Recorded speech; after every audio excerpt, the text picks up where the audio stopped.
Bem-vindos a mais um episódio especial de E aí, professor? Oi, Walter.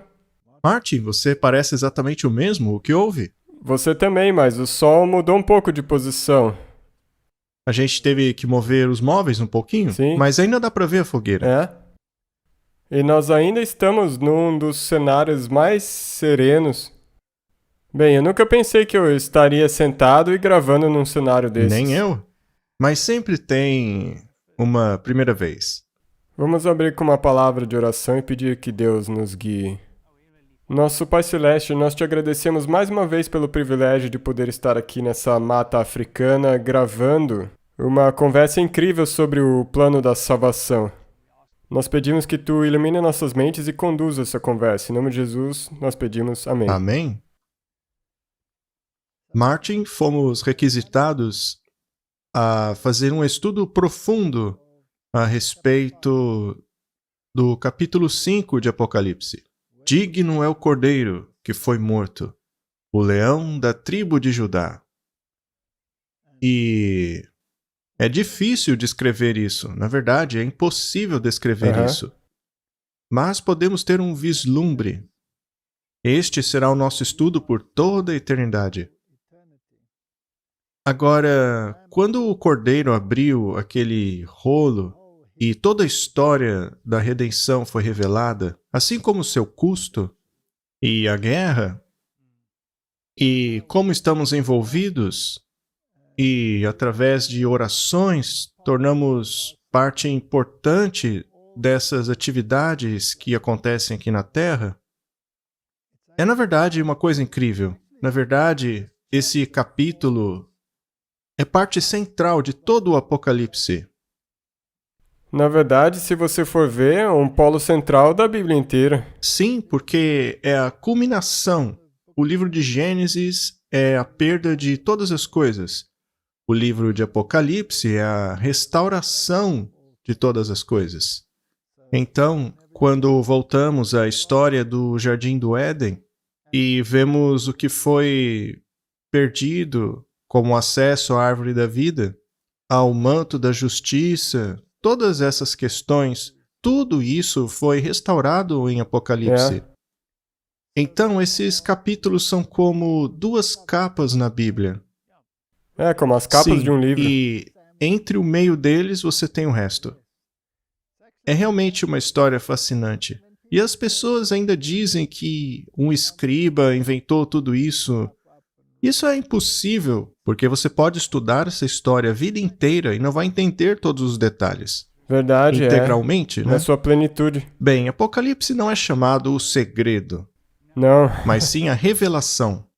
E tudo que é revelado lá é para nós e nossos filhos. Então vamos começar a parte 2 dessa história. Nós também lemos que os remidos vão cantar o cântico de Moisés e do Cordeiro. A canção de Moisés foi uma canção de redenção. Exato. Da escravidão física do Egito. Mas a canção do Cordeiro é a que precisamos aprender a cantar. Existe uma dupla conotação aí, porque apesar de cantar a canção de Moisés, também temos que cantar a do Cordeiro. É, porque na verdade foi o Cordeiro quem tirou o povo de Israel do Egito. Sim. Então, num dia, os remidos vão cantar a canção do Cordeiro. Nos tempos do Antigo Testamento, eles só podiam cantar em tipo. Mas, depois da ressurreição, de todos que fazem parte da primeira ressurreição, essa canção será cantada por todo mundo que foi redimido pelo sangue do Cordeiro. Então, precisamos ter uma visão do futuro e da bênção que o céu nos concedeu. Porque se você perder isso, você pode se desesperar. Existe uma recompensa. Mas antes da recompensa vem o sangue, o suor e as lágrimas. Sabe, eu sempre, na minha vida, quis ter algo para almejar, para tornar a vida suportável. E eu acho que isso daqui é a mesma coisa. Se você mantiver os seus olhos na recompensa, então você conseguirá aguentar toda essa turbulência. A beleza dessa corrida nossa é que não há apenas um vencedor. permaneça no limiar da eternidade e ouça as graciosas boas-vindas dadas àqueles que em sua vida cooperaram com Jesus, considerando um privilégio e honra sofrer por causa dele. Sim, nós estamos sofrendo até um certo ponto, mas é claro, não é nenhuma fração do que Cristo sofreu por nós. Mas a recompensa está constantemente lá para contemplarmos. Conforme eles se unem com anjos, eles arremessam suas coroas aos pés do Redentor, exclamando: digno é o Cordeiro, que foi morto para receber poder, riqueza, sabedoria, força, honra e glória. Honra e glória e poder àquele que se senta no trono e ao Cordeiro para todo o sempre. Então compreendemos o plano da salvação, o custo da salvação. E não existe esforço para minimizar isso, mas para exaltar. Nós lemos em O Desejado de Todas as Nações, mas não foi simplesmente a ausência de glória externa em sua vida que levou os judeus a rejeitarem Jesus. Foi a incorporação da pureza, porque eles eram impuros. Ele habitou entre os homens como exemplo de integridade infalível. Sua vida sem culpa brilhava sobre os seus corações. Sua sinceridade revelava a insinceridade deles. Ela manifestava o vazio da professa piedade deles e revelava a iniquidade de seus caráteres odiosos. Uma luz como essa não era bem-vinda. A despeito de sua vanglória de que, sob o leão da tribo de Judá, Israel seria exaltada e teria preeminência sobre todas as nações, eles podiam suportar melhor o desapontamento de suas ambiciosas esperanças do que podiam suportar a reprovação de Cristo por seus pecados. E eles sentiam essa reprovação simplesmente pela presença de sua pureza. Agora, não é interessante, Martin, que nesta vida, se alguém faz alguma coisa boa, ele não acaba sendo zombado pelos mundanos? Exato, e esse apelido de chamar uma pessoa de pessoa certinha está conectado também com considerar essa pessoa um nerd. Sim, então existem todos esses termos que se aplicam àqueles que decidem fazer o bem. Exato. E num cenário onde as pessoas se reúnem, especialmente a juventude, existe pressão. Sabe, esse mundo não é gentil com alguém que não está disposto a participar de atividades pecaminosas. Isso é verdade, não importa se é no ensino médio, faculdade ou onde quer que seja.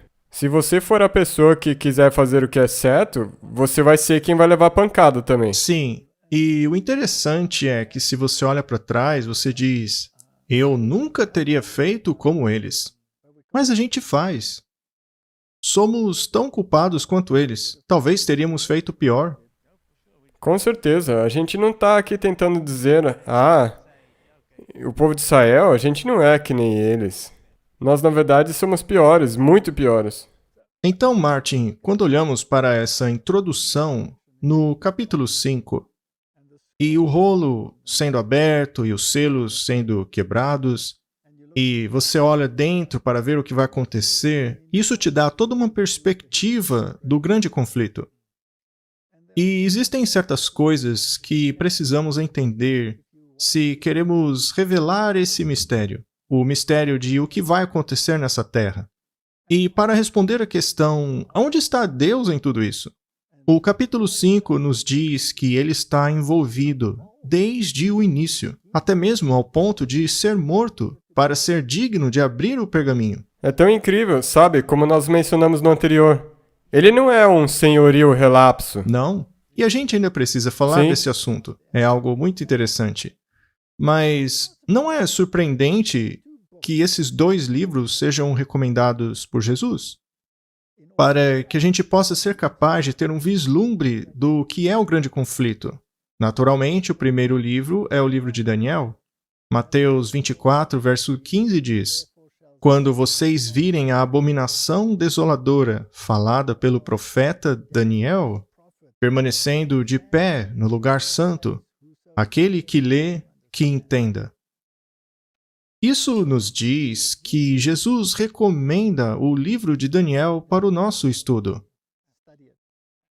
Se você quer saber o que está acontecendo, qual é o estado do mundo e o que vai acontecer depois dessas coisas, então leia o livro de Daniel. Nós já fizemos uma série sobre isso. Estude, então, o livro de Daniel. E sabe o que acontece se você não estudar o livro de Daniel? Você, como aqueles jovens que as pessoas querem condenar ao ostracismo, você também vai condenar cristãos que estudam a Bíblia ao ostracismo, porque eles vão estar prestando atenção nos sinais. E você vai pensar, vocês só espalham Muito bem, medo. então não é apenas uma questão de olhar para os sinais, você tem que permitir que Deus o transforme. É, porque se você perceber os sinais, isso tem que te mostrar que você tem que se preparar. E essa preparação envolve pedir a Deus que nos transforme, não é mesmo? Exatamente. E qual é o outro livro, Martin? Apocalipse. Sim, Apocalipse, capítulo 1, verso 3. Bem-aventurado é aquele que lê e que dá ouvidos às palavras dessa profecia e que guarda essas coisas que estão escritas aí, pois o tempo está às portas. Então há dois grupos. Aquele que lê, em outras palavras, aquele que estuda o livro de Apocalipse para ter um vislumbre daquilo que vai acontecer e que quer comunicar isso. E o segundo grupo é aquele que escuta as palavras da profecia através da comunicação. E daí obedecem essas palavras. E que então guardam o que está escrito ali. O que deve ser guardado? Precisamos saber, não é? Sim. O que é que precisamos guardar? O que é que precisamos entender para guardar? E onde que nós podemos achar a resposta? Onde podemos achar a resposta? Então, Daniel é a chave. Sim, E Apocalipse deve ser a chave reveladora. exato. Muito bem. Então, existe outra citação interessante. Quando os livros de Daniel e Apocalipse forem melhor compreendidos, os crentes terão uma experiência religiosa totalmente diferente. O que você acha? Bem, eu posso testificar isso a partir da minha própria vida. Eu não conhecia Daniel e Apocalipse. Eu até ouvi sobre Daniel, porque quando eu ainda estava na escola, eu tive que fazer um desenho de Daniel na cova dos leões. Mas eu não conhecia isso. E a história de Golias, mas não tinha tipologia envolvida. Eu não sabia do cumprimento das profecias e tudo mais. Sim, então nós pegamos as histórias que, na verdade, são tipos incríveis de grandes eventos e as transformamos em história de crianças. É exatamente isso que aconteceu. E se você começa a pregar sobre Daniel e Apocalipse, as pessoas dizem: mas por que minha igreja não ensina essas coisas aí? Alguns se ofendem e vão embora. Mas outros dão ouvidos às palavras da profecia e seus corações são mudados. Então é totalmente verdade o que ela diz, que quando compreendermos o livro de Daniel e Apocalipse, os crentes terão uma experiência religiosa completamente diferente.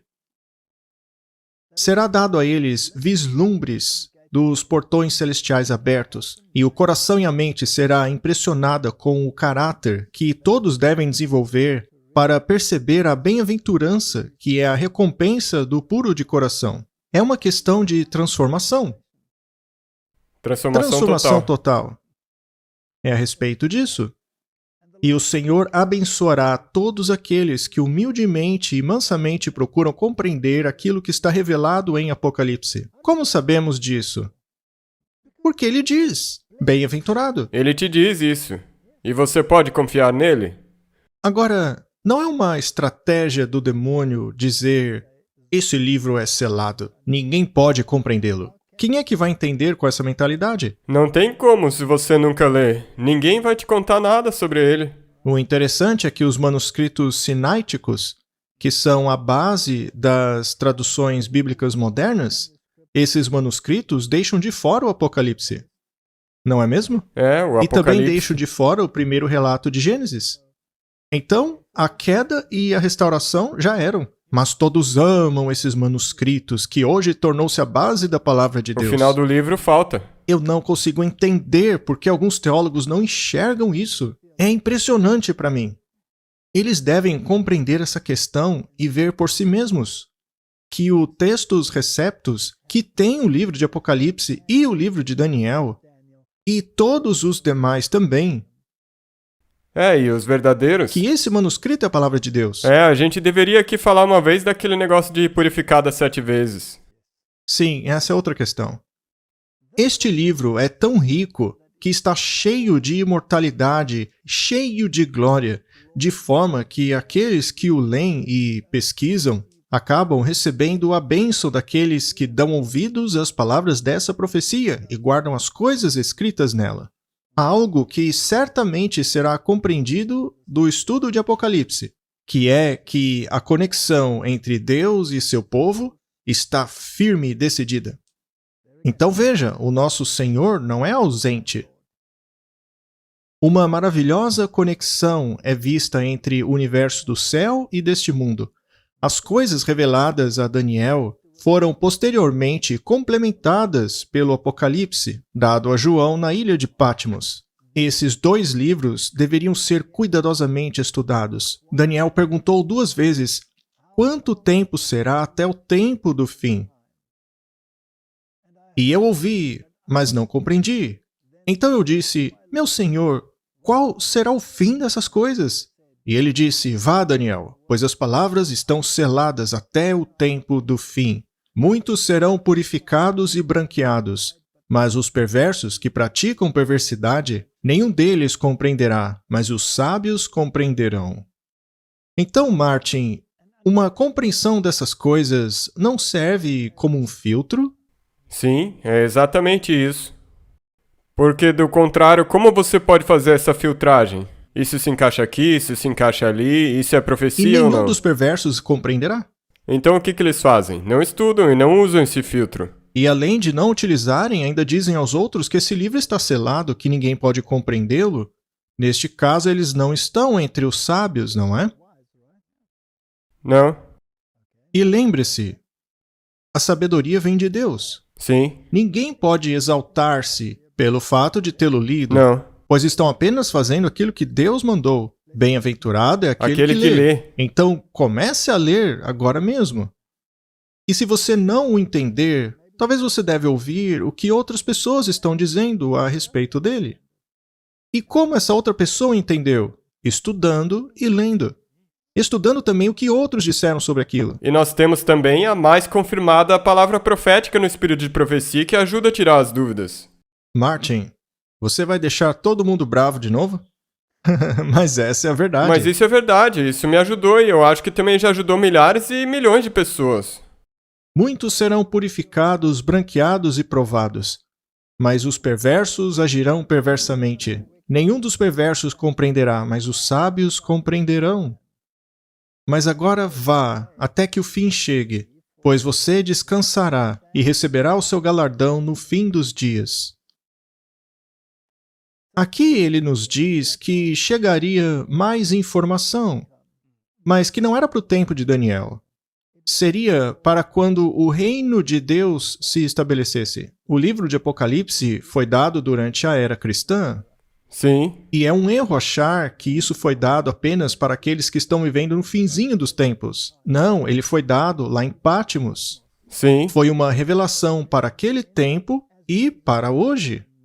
A única diferença é que, ao longo do curso da história, nós compreendemos mais porque as coisas foram acontecendo. Nós podemos ver os sinais. Martin, como conhecer quais são esses sinais? Não devemos vigiar? Claro. E se você for um atalaia, o que você faz? Simplesmente ficar sentado? Não. Uma vez que você vê esses sinais, você se torna ciente do fato de que Deus está intimamente envolvido em tudo isso. Porque Ele não está apenas te dizendo o que vai acontecer, mas está lhe permitindo testemunhar o desfecho das coisas. E uma vez que foi escrito de maneira continuamente histórica, cada período dentro da era cristã podem saber aonde estão dentro do curso da história. e não se desesperar quando o fim chegar.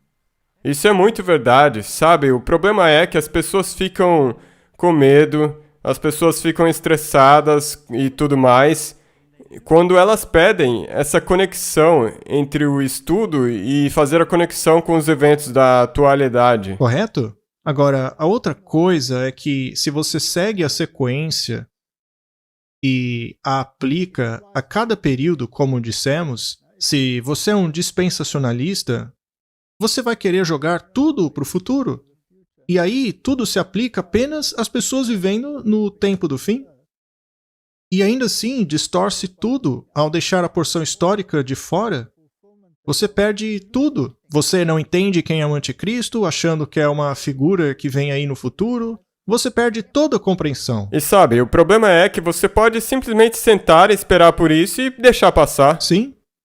E aí acaba tudo. E daí já Gente, era. o que aconteceu? O que aconteceu? As pessoas serão pegas de surpresa. Foi o leão da tribo de Judá que tirou os selos do livro e deu a João a revelação daquilo que aconteceria nesses últimos dias. Lembre-se, já falamos sobre essa questão dos últimos dias. Ela se refere a toda a era cristã e não apenas ao finalzinho da história. E sabe de uma coisa? Eu acho que um dos primeiros estudos que você deveria fazer é o estudo dos últimos dias, o tempo do fim.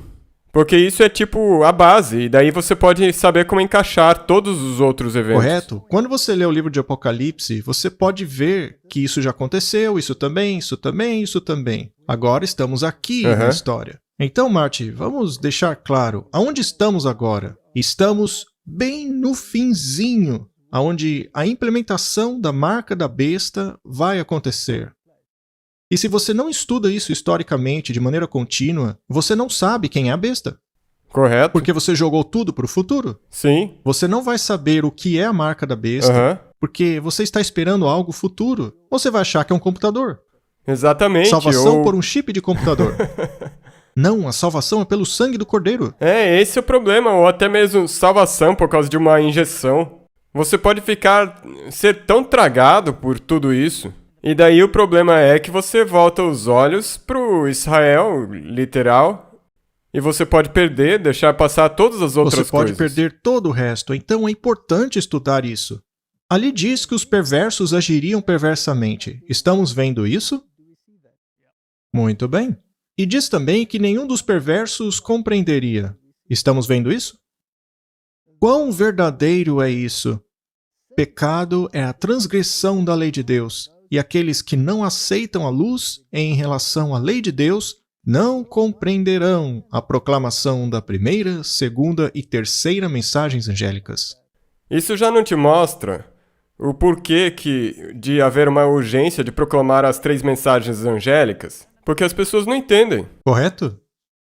O livro de Daniel é desvelado na revelação a João e nos leva adiante para as últimas cenas da história da Terra. Irão os nossos irmãos ter em mente que vivemos entre os perigos dos últimos dias? Leiam Apocalipse em conexão com Daniel. Ensinem essas coisas. Certos ouvidos não querem ouvir essas coisas. Eles dizem, nos dê amor, apenas amor, e tá tudo bem. É só isso que queremos ouvir. Dá-nos mensagens macias. Eu quero ir para a igreja porque quero ouvir algo macio, algo que me acalme. Não quero ouvir uma advertência. Sabe, isso soa como alguém que quer ir para a igreja só para ouvir algo que faça ela se sentir bem. E isso é perigoso. Não há muitos que se sentem bem e nunca ouviram falar do livro de Daniel ou de Apocalipse. E também não tem ninguém que te mostre como essas coisas se relacionam com os sinais. Ou seja, eles nem querem ver esses sinais na igreja. Correto? Eu acho que isso é muito importante. Não quer dizer que isso tenha que ser feito continuamente ou somente isso, mas com equilíbrio. Muito bem. Então, Martin, se formos para Apocalipse capítulo 5, vamos pegar nossas Bíblias. Vamos para o capítulo 5, o que basicamente nós lemos em nosso estudo anterior. E vemos que ele desvela o livro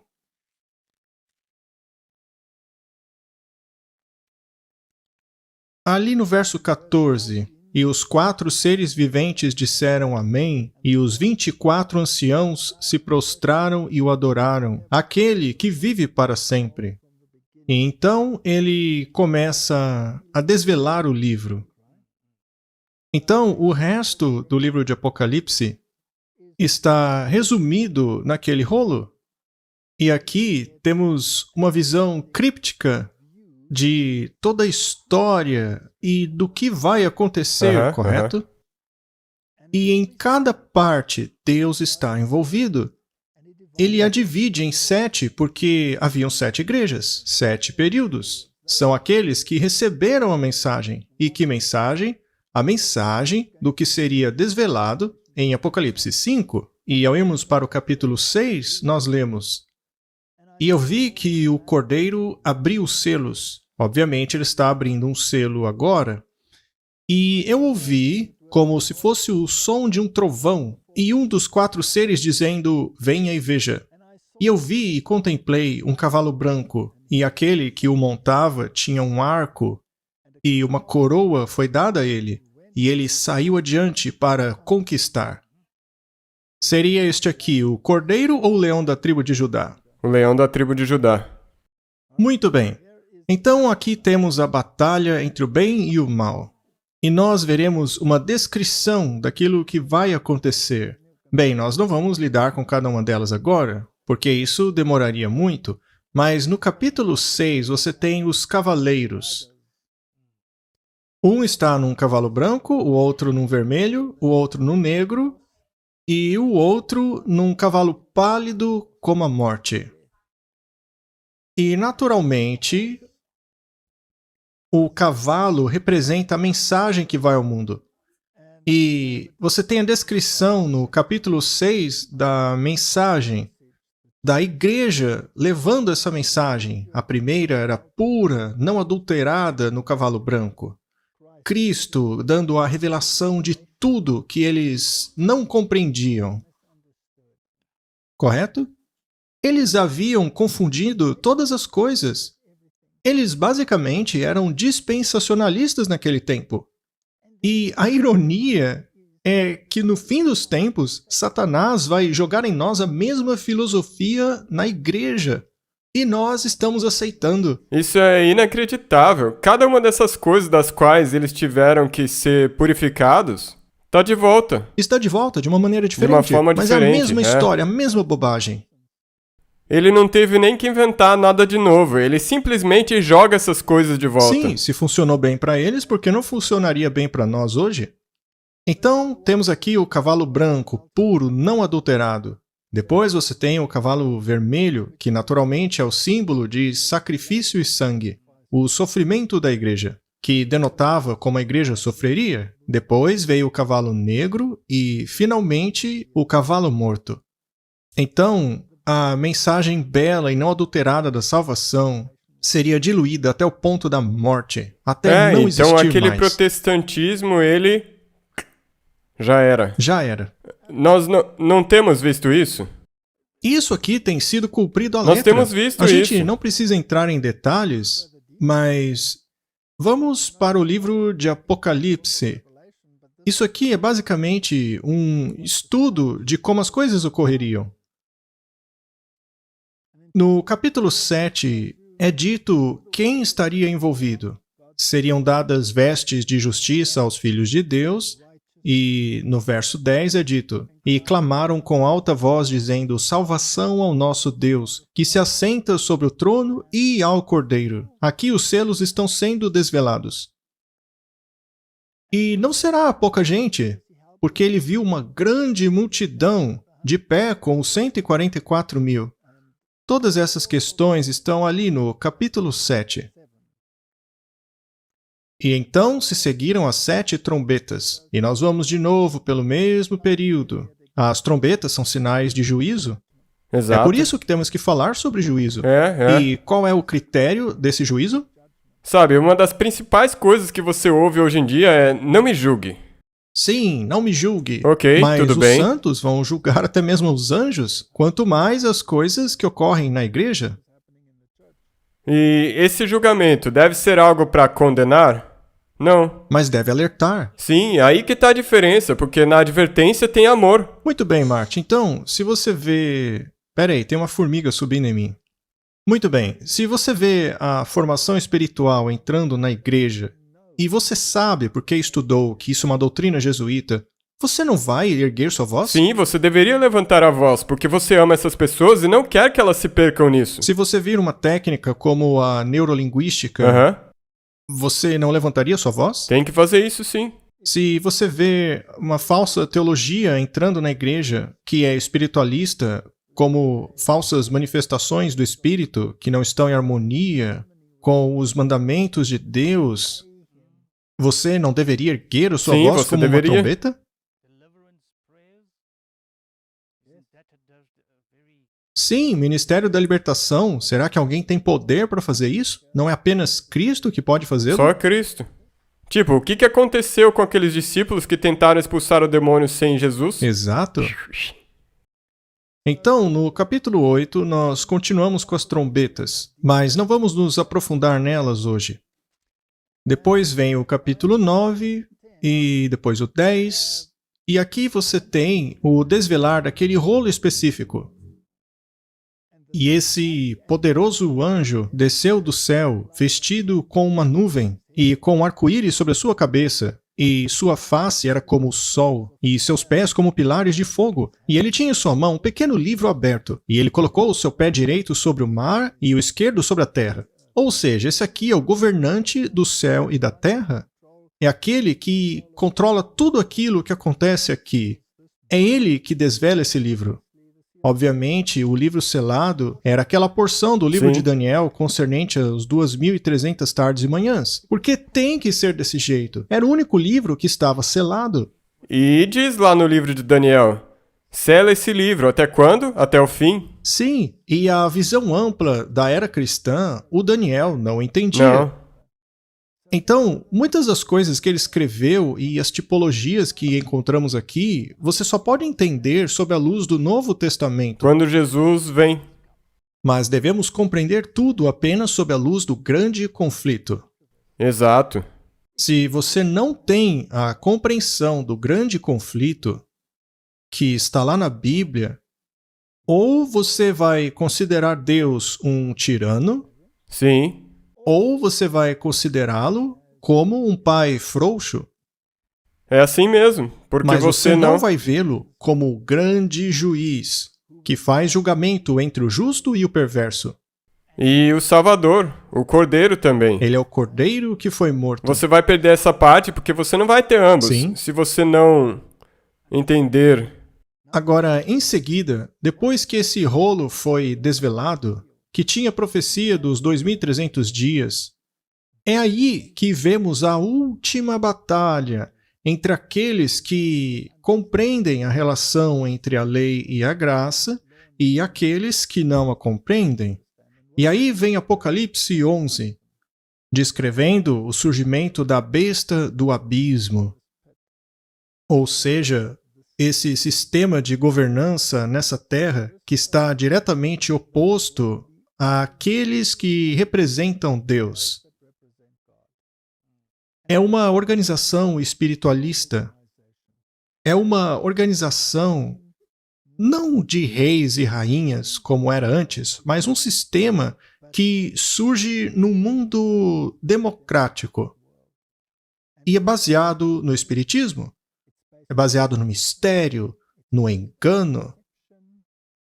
E é uma cidade espiritualmente chamada de Sodoma e Egito. Todas essas coisas doentes, o secularismo, Sistema maçônico, jesuíta. todas essas coisas imorais que desmoralizam. Você pode ver isso atualmente bem diante dos nossos olhos. Esse é o sistema que surge após a cura da ferida mortal, de 1798. Está tudo escrito aqui em Apocalipse capítulo 11. A ferida mortal ocorreu em 1798. A partir dali, a besta trabalha por trás das cenas. Ela parece ter uma ferida mortal, mas está montando um império por trás de tudo. E todas aquelas questões que vêm depois. as nações ficaram furiosas, e vem a ira de Deus na hora que os mortos seriam julgados, e o julgamento dos mortos começa. Mais cedo ou mais tarde, começará o julgamento dos vivos. Aham. E quando será isso? Quando a marca da besta for implementada. Exato, porque é aí nesse momento que os vivos têm que fazer uma escolha. Sim. E estamos no limiar disso. E aí vem o capítulo 12, que nos dá a imagem da batalha entre a Igreja de Cristo e Satanás. Ele nos dá uma sinopse.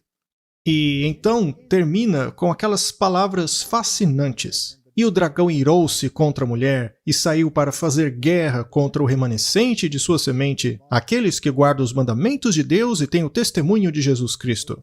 Então, ele descreve o último grupo da Terra dentro de toda a era cristã, quando começou essa batalha no deserto. Depois dos 1260 anos, surge então esse grupo remanescente.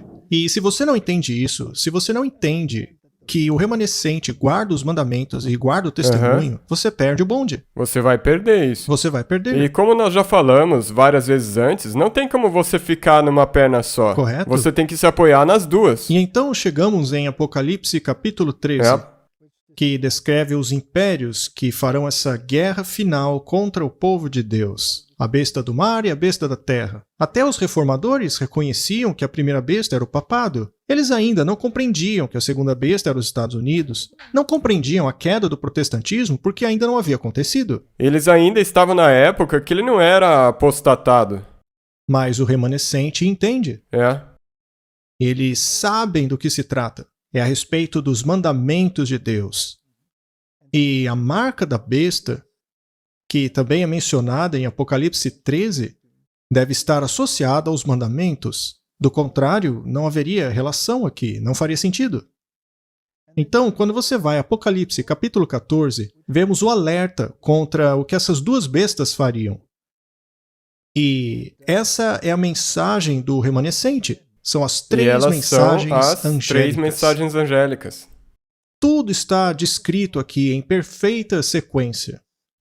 E então vem a consequência de não se aceitar essa mensagem, que são as pragas, em Apocalipse 16.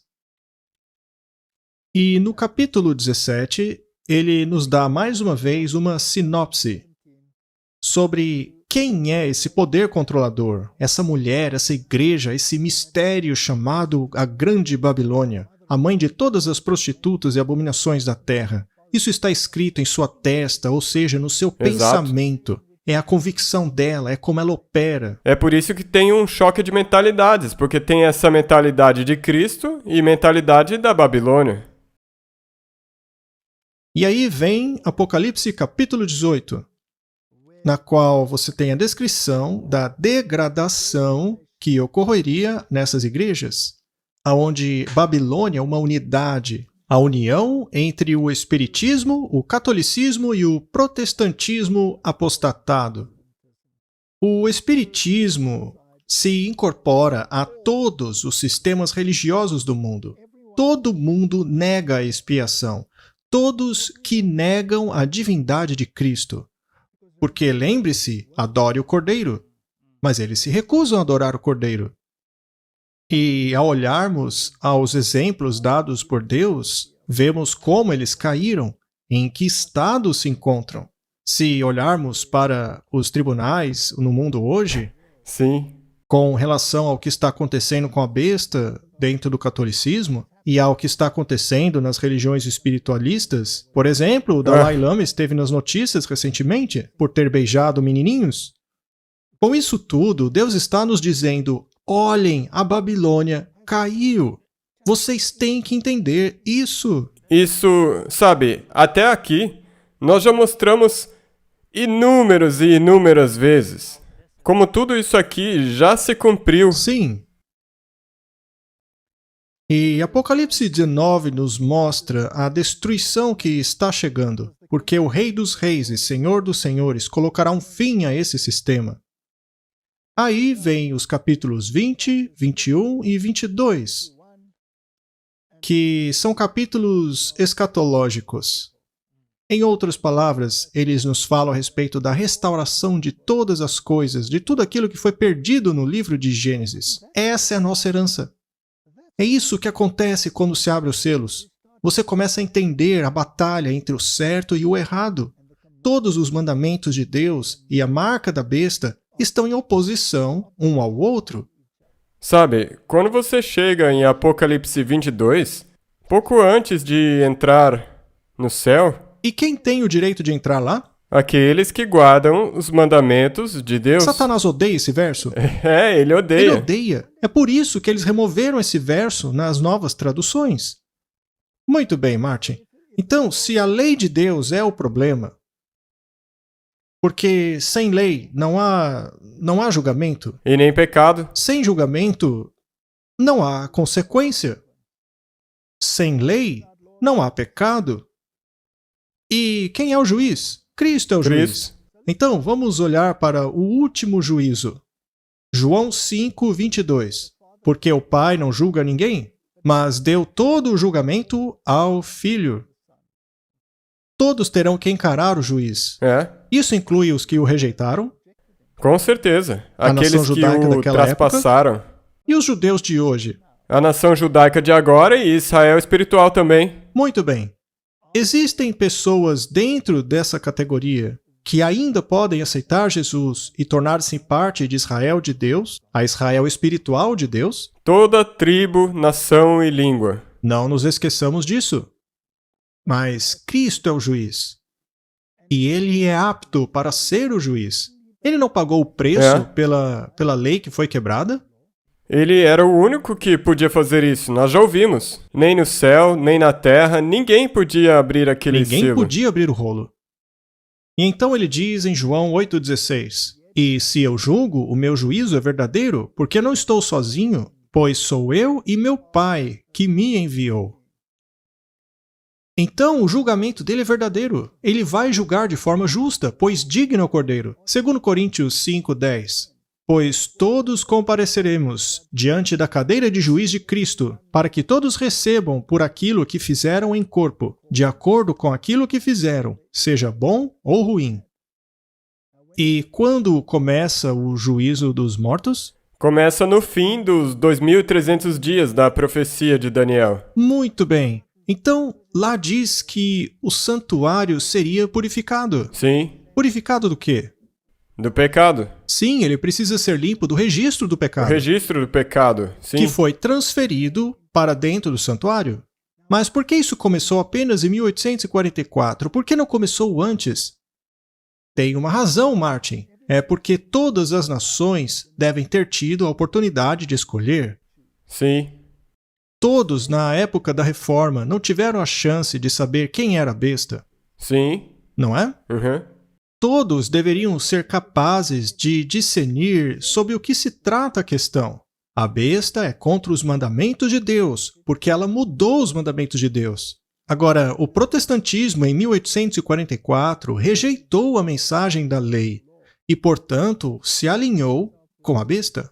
Exato. E por isso ele caiu, Aham. tornando-se parte do sistema da Babilônia, no qual a besta é o falso filho. É.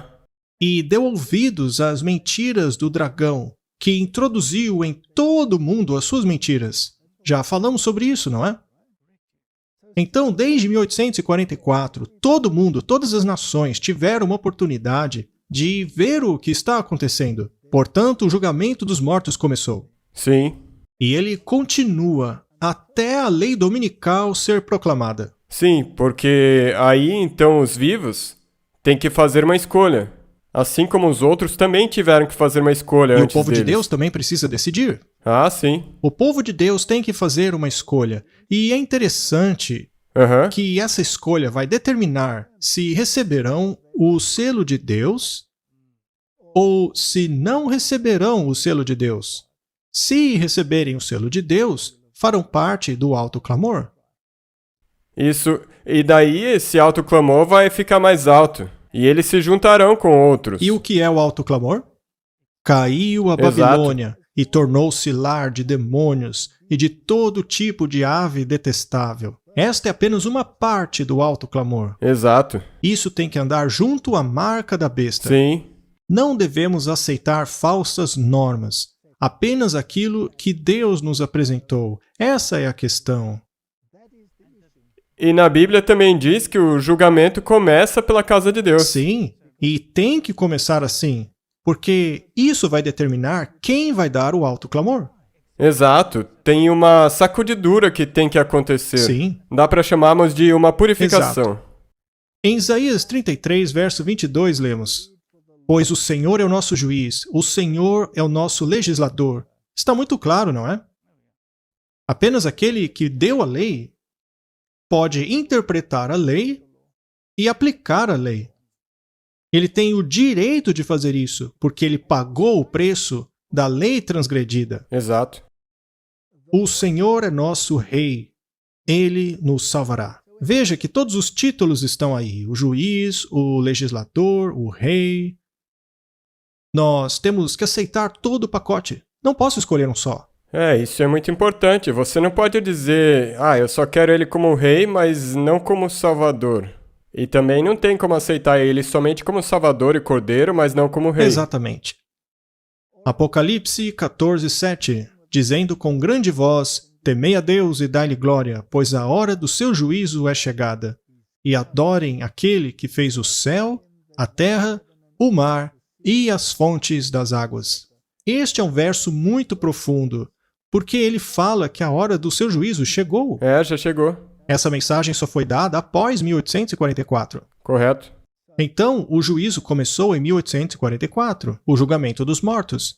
E aí diz: adore aquele que fez os céus e a terra. Este é o selo de Deus. Está no 4º mandamento. E pronto, porque esse é o mandamento que diz por que o 7º dia foi instituído. Então, a marca da besta deve ser a antítese disso aí, porque a marca da besta trata da adoração, porque eles adoram a besta, aqueles que recebem a marca dela. Mas devemos adorar a Deus, o Criador. Ao mesmo tempo, o outro diz: não, você tem que me adorar. Exato. E ele, na verdade, é o Criador do outro dia. Ele estabeleceu o outro dia, o primeiro dia da semana. Então, qual é a norma de julgamento? Ora, é a lei. Basicamente, temos que julgar entre a palavra de Deus e a palavra de Satanás. Esses são os dois. Só tem esses dois. E como a gente sempre disse, temos quem que está por escolher detrás? Entre essas duas. Sim, escolha. Ou é um ou é outro. Não tem meio termo. Exato. João 12:48. Aquele que me rejeita e não recebe minhas palavras. Viu só? Basicamente, é sobre isso. Já tem alguém que o julgue. A palavra que tenho dito, esta o julgará no último dia. Você deve se lembrar que no outro episódio falamos sobre a cabeça de Golias ter sido cortada por sua própria espada. Exato. É a palavra dele. Ele foi julgado por aquilo que ele disse e acreditava. E sua cabeça foi esmagada. E vai ser a mesma coisa para as outras pessoas. E será assim com todos. Qual é a norma então, Martin? Nossos sentimentos ou a palavra? A palavra. O que é que diziam Lutero e a Reforma Protestante? Mesma coisa. Sola Scriptura. É a palavra de Deus que julga.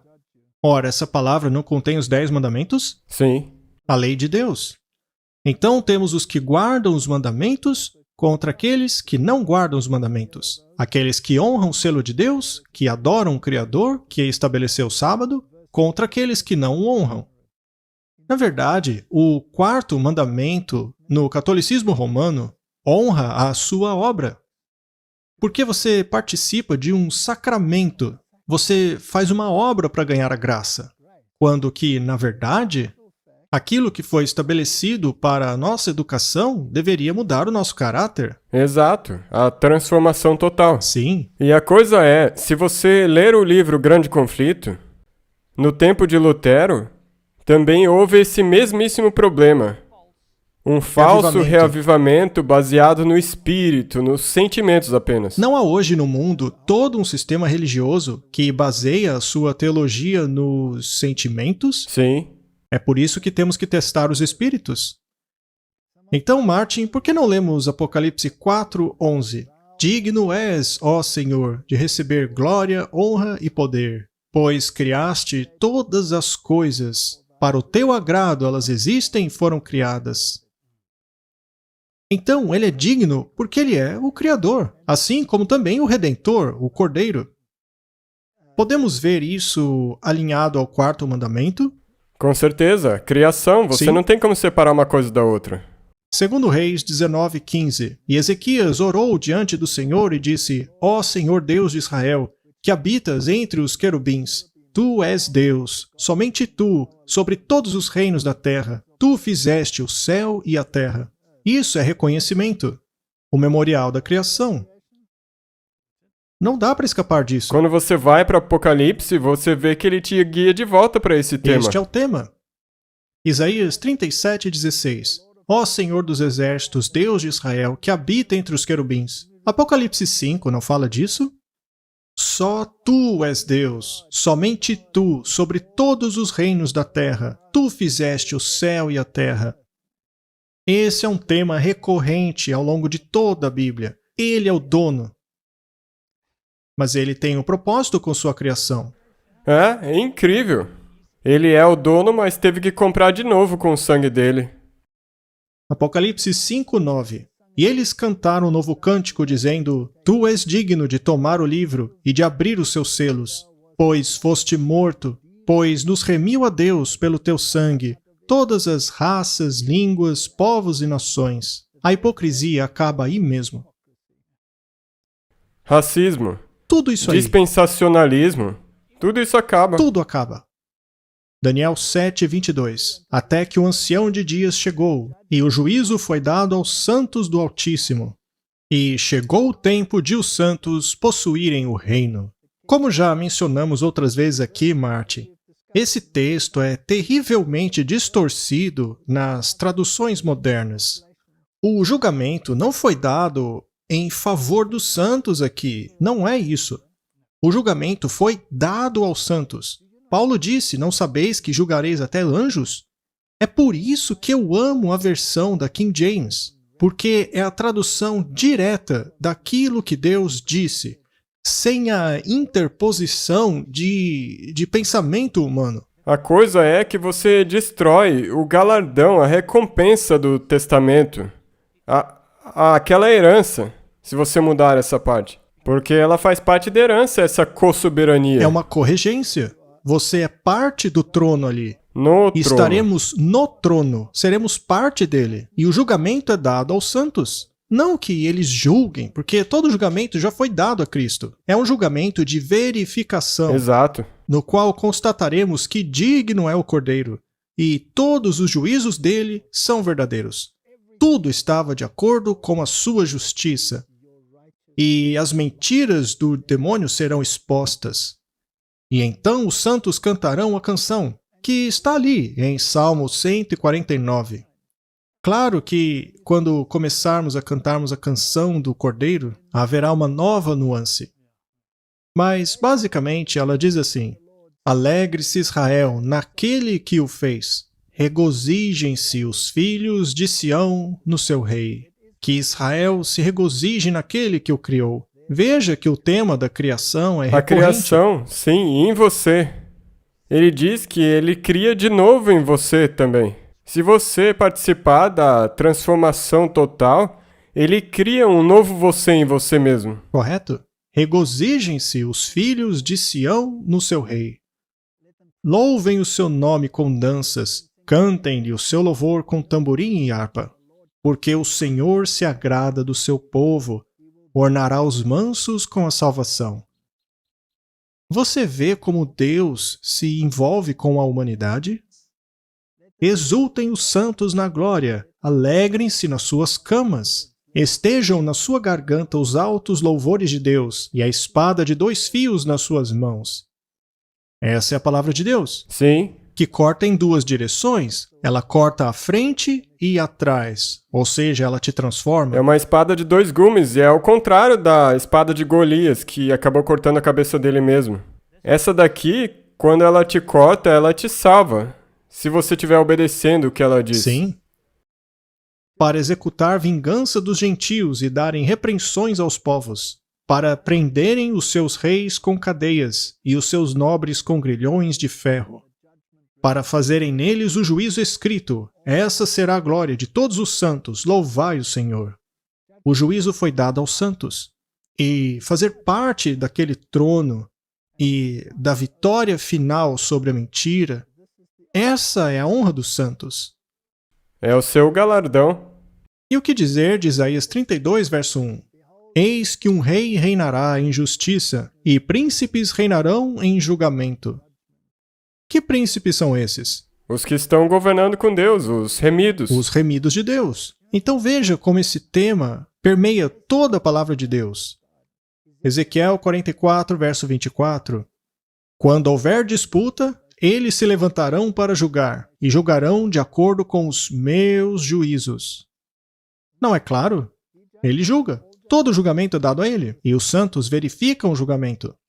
E eles proclamam que ele é digno de ser o juiz, porque ele criou todas as coisas, e tudo existe por meio dele.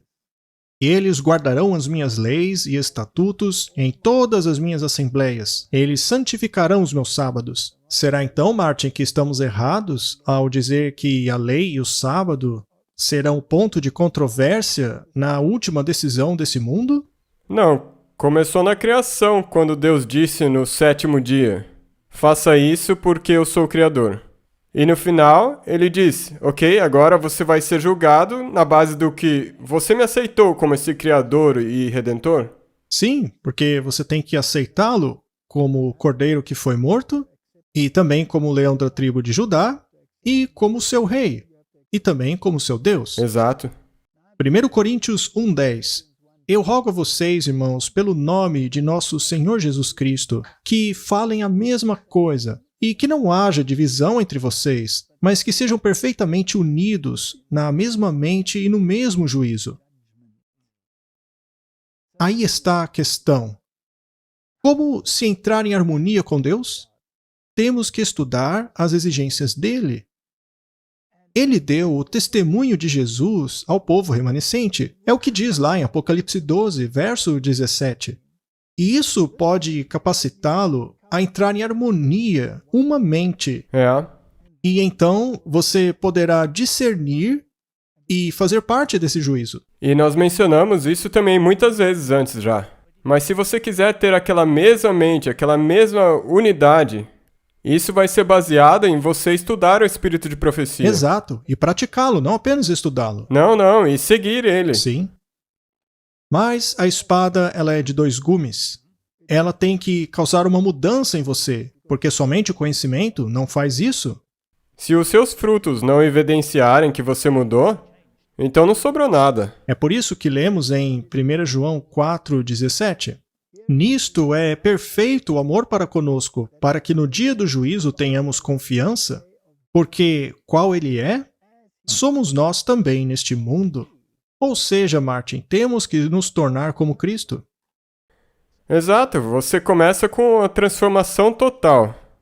Se nós não nos tornarmos como Jesus, como então que a gente vai conseguir desfrutar do céu? Pois é. Então, Martin, o juízo é dado aos santos, certo? Vamos ler mais alguns versos, apenas para ter uma imagem completa da coisa. Provérbios 31, verso 9. Abra sua boca, julgue retamente, e atenda à causa do pobre e necessitado. Deus exige que julguemos retamente? Sim. Sim. E qual será a norma para esse juízo? Os mandamentos. Exato. Isaías 1,17. Aprenda a fazer o bem, busque a justiça, alivie o oprimido, julgue o órfão, atenda a viúva. Ele nos pede para julgar retamente? Sim, sabe, o problema é que você tem o faça o que quiseres, mas isso agora mudou para não me julgue. Exatamente. Isaías 5, verso 3. E agora, habitantes de Jerusalém, homens de Judá, julguem, peço eu, entre mim e a minha vinha. Será que temos o direito de julgar entre o que Cristo diz e o que a igreja diz? Sim, nós temos e deveríamos fazer isso. Diz ali, julgue entre mim e minha vinha. Quem está certo? A vinha dele não o rejeitou? Sim. E a atual também não o está rejeitando? Ao aceitar os decretos papais e a marca da besta? Sim, estão. Agora, eu quero deixar isso bem claro de novo. Esse julgamento aqui sempre tem que ser acompanhado de amor. Porque Deus, ele nunca julga sem amor. Não, nunca. Nós sim, mas não deveríamos.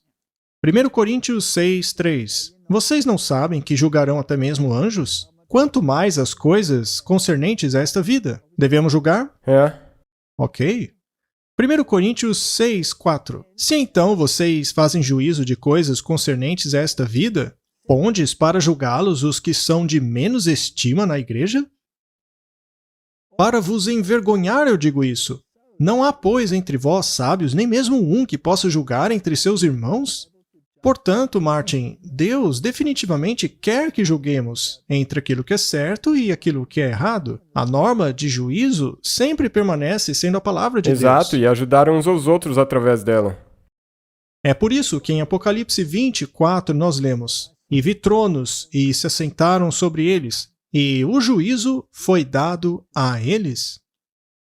O Pra eles julgamento quem? foi dado aos santos. Então, o julgamento foi completado porque ele foi dado a eles. Aqui estão os meus juízos. Aí eles vão julgar se Jesus foi justo ao excluir aquele e aquele outro, essa organização, esses indivíduos. Será que o Cordeiro foi justo? Ou o Cordeiro não foi justo? Nós avaliaremos isso. Sabe, eu sabia que teria algum proveito em me tornar um auditor. Porque no céu eu vou fazer uma auditoria também dos livros de registro. Sim, você vai auditar os livros, isso mesmo. E eu vi as almas daqueles que foram decapitados pelo testemunho de Jesus e pela palavra de Deus. Não é interessante que há duas coisas que eles testemunharam e que são baseadas na palavra de Deus? Se você acredita na palavra de Deus, você já está julgado. Exato. O que diz o intelectual professor de teologia ou o intelectual professor de evolucionismo àquele que acredita na palavra de Deus como ela está? É um tolo. Ele é um tolo. Eu me lembro de um professor de teologia me dizendo que eu não posso fazer uma tese sobre a criação porque nós não acreditamos na criação. Eu então disse, bem, posso fazer uma sobre o verdadeiro Messias contra o falso? Ele me disse, de qual Messias você está falando? E eu disse, ora, tem mais de um? E ele disse, é claro. Bem, se você vê que a Greta Thunberg recebeu um título de doutora honoris causa em teologia, você vai ver que tem uma coisa de errado aí. Sim, isso me diz algo. Ela foi graduada em adoração à terra. Continuando. Então vi as almas que foram decapitadas por testemunharem de Jesus e da palavra de Deus, e que não adoraram a besta. Então eles não seguirão os ditames da igreja caída desta terra, nem da imagem dela. Ou seja, eles não seguirão o protestantismo apostatado, que diz que a lei foi negada, que foi abolida, e que agora guardam a lei papal, e até mesmo adoram Gaia junto com ele, por meio da lei climática. E aliás, Martin, eu me lembrei que sim, a gente deve falar sobre esporte. A religião em chamada outro de episódio. esporte. A religião do esporte.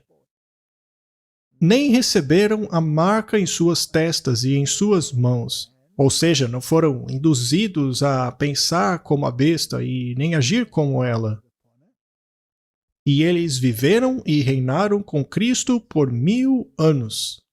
É aí que vai começar o julgamento. Martin, eu tenho uma pergunta. Pode o homem questionar o julgamento de Deus? Sim. Sim. Não foi ele que diz, vinde, arrazoemos? E aí temos a história de Abraão, que intercedeu por Sodoma. Nós a lemos lá em Gênesis, capítulo 18, e diz assim, e Abraão aproximou-se e disse, eu acho isso muito interessante, o Senhor vai destruir o justo junto com o perverso? Ele não está Ele está questionando o julgamento, sim. E então ele diz lá no verso 25, não faria o juiz de toda a terra aquilo que é certo? Então veja que nós temos o direito de questioná-lo. Senhor, com licença, mas por que não é assim e assado? Ou então Isaías, que com certeza vai chegar até Jesus e dizer, Senhor, o que o Manassés está fazendo aqui? eu realmente não consigo entender. O que ele está fazendo aqui? E Jesus vai dizer: Isaías, venha comigo ver o registro. E lá ele verá o arrependimento do Manassés e a graça de Deus que o restaurou. E qual que vai ser a reação dele? A reação dele será: justos e verdadeiros são os seus juízos. Ele então irá a Manassés e o abraçará e dirá: ainda bem que você está E aqui. vai ser uma felicidade. Com certeza. E eu sei que os dois vão chorar. E Manassés dirá: me perdoe pelo que fiz com você. Mas a questão é que temos o direito de questionar a Deus pelo juízo dele. Então, Martin, se você não acredita na palavra de Deus, então no que acredita? Uma mentira. E quem é o autor e pai da mentira? Satanás. Satanás. Josué 24 diz: se vos parece mal servir ao Senhor, escolham hoje a quem servirão. Esses deuses que os seus pais serviram do outro lado do rio, ou os deuses dos amorreus, em cuja terra vocês habitam. Mas quanto a mim e minha casa, nós serviremos ao Senhor. Então é uma escolha. Atos 7:42. Mas Deus se afastou e os abandonou para que servissem ao exército do céu. Como está escrito no livro dos profetas: porventura me ofereceste vítimas de sacrifício no deserto por 40 anos, ó casa de Israel? Antes tomastes o tabernáculo de Moloque e a estrela do vosso Deus Renfã, figuras que vós fizestes para as adorar. Transportar-vos-ei, pois, para além da Babilônia. Eles fizeram uma escolha? Sim. Nós julgaremos essas escolhas. 1 Reis 18:21. E Elias veio a todo o povo e disse: até quando titubeareis entre duas opiniões? Se o Senhor é Deus, sigam-no. Mas se é Baal, sigam-no. E o povo não lhe disse uma só palavra. O povo teve que escolher? Sim.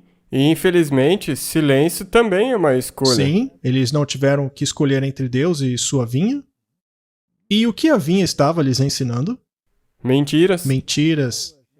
A igreja dele estava ensinando a adoração a Baal. E Elias se desesperou achando que era o único que tinha restado. Deus disse não. Não. Calma, Isaías, calma. Há muitos que não se ajoelharam a Baal ainda. Mas o que aconteceu com os sacerdotes de Baal? Eles foram destruídos. Isso é um tipo? Sim.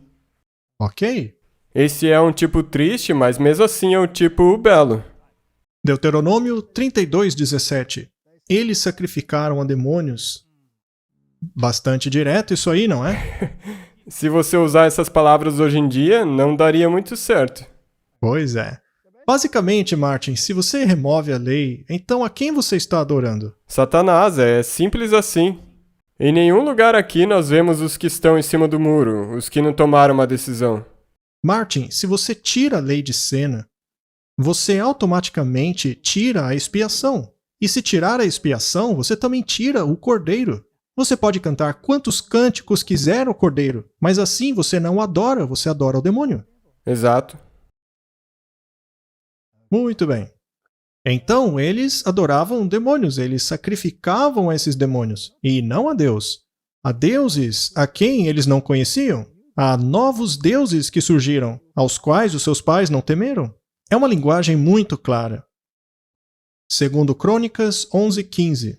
E eles ordenaram sacerdotes para os lugares altos, para os demônios, para os bezerros que fizeram. Aqui está falando sobre os reis de Israel que adoravam demônios.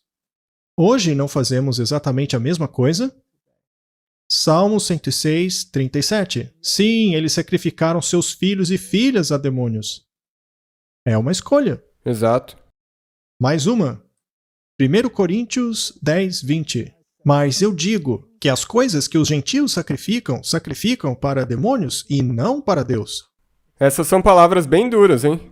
Sabe, o problema é, e eu já disse isso antes, se você falar desse jeito, as pessoas vão ficar muito aborrecidas com você. Porque como você pode dizer isso? Como você pode julgar pessoas assim? A gente não acabou de ver que tem que julgar? Mas o Espírito Santo é dado apenas àqueles que obedecem. Atos 5. E não a Deus. E eu não quero que vocês tenham nada que ver com adoração a demônios. Apocalipse 9:20. E o resto dos homens que não foram mortos por essas pragas não se arrependeram das obras de suas mãos, de forma que parassem de adorar a demônios e ídolos de ouro e prata e bronze, pedra, madeira, que não podem ver, nem ouvir ou andar. Essa é a escolha que temos que fazer. É disso que se trata o livro de Apocalipse. Temos que adorar a Deus e não a demônios. Na verdade, esta é a mensagem do primeiro anjo. Hebreus 1, verso 6. E outra vez, quando introduziu no mundo o primogênito, diz: e todos os anjos de Deus o adorem. Martin, por acaso ele é Deus? Sim. Os anjos não têm que adorá-lo? Então ele é Deus. E nós temos que adorá-lo? Como o reconhecemos? Através da adoração. E guardando os mandamentos. Sim. E aí, Martin, vem as 3 mensagens angélicas. Apocalipse 14. Temei a Deus e dá-lhe glória. A gente não tem que ler tudo de novo. Mas esse é o X da questão. É o último alerta à humanidade. E é nisso que se baseia. E aqueles que se recusarem, a fumaça de seu tormento acenderá para todo sempre. Ou seja, eles estarão mortos para sempre. Eles serão consumidos. Suas cinzas desaparecerão. E as consequências que vão Estas durar são as para sempre. consequências. Apocalipse 15, verso 4 diz: quem não temerá o Senhor, ó Deus, e dará glória ao seu nome? Pois somente tu és santo. Pois todas as nações virão e o adorarão, porque os seus juízos são manifestados. Martin, esta é a abertura do rolo. Esta é a batalha entre o bem e o mal. Estas são as questões envolvidas nisso tudo. E o resultado final está descrito neste livro. Agora, cabe a nós levar essa mensagem para todos, para que eles possam fazer a sua escolha. Amém. E que nós possamos fazer as escolhas corretas. Vamos orar. Querido Pai, nós te agradecemos pelo leão da tribo de Judá, assim como pelo cordeiro que foi morto desde a fundação do mundo, o cordeiro que é digno de abrir o livro.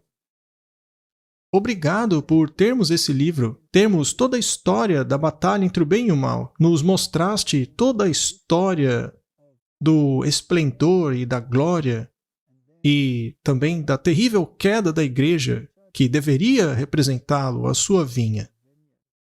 E pela advertência final de que devemos guardar os mandamentos e o testemunho da fé de Jesus, para que não sejamos participantes dos pecados deste mundo.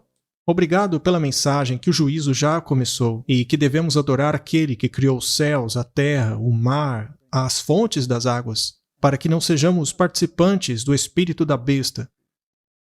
Senhor, nos ajude a levar essa mensagem, o alto clamor, à Babilônia que já caiu, de forma que o mundo possa compreender o que é essa batalha. E, acima de tudo, Senhor, abra os corações e mentes para que as pessoas façam a escolha correta, que escolham o cordeiro que foi morto, o leão da tribo de Judá, aquele que pode redimi-los. Em nome de Jesus. Amém. Amém.